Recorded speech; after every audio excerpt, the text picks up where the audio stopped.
Breaking news, মুস্তাফিজকে পুরো IPL খেলার সুযোগ করে দিল বিসিবি। সামনে টি-20 বিশ্বকাপ। অস্ট্রেলিয়া ও ভারতের খেলোয়াড়রা ইন্ডিয়ান প্রিমিয়ার লিগ খেলে বিশ্বকাপের প্রস্তুতি নিচ্ছে, কিন্তু বাংলাদেশ সময়কে কাজে লাগাচ্ছে আন্তর্জাতিক ক্রিকেটে।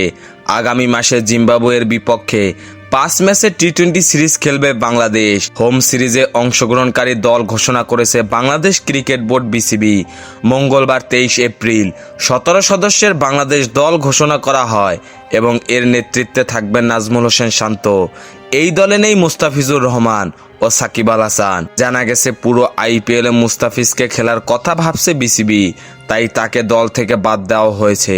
অন্যদিকে জিম্বাবুয়ের পরিবর্তে জার্মান সুপার লিগে খেলতে চেয়েছিলেন বলে দলে রাখা হয়নি সাকিব আল হাসানকে।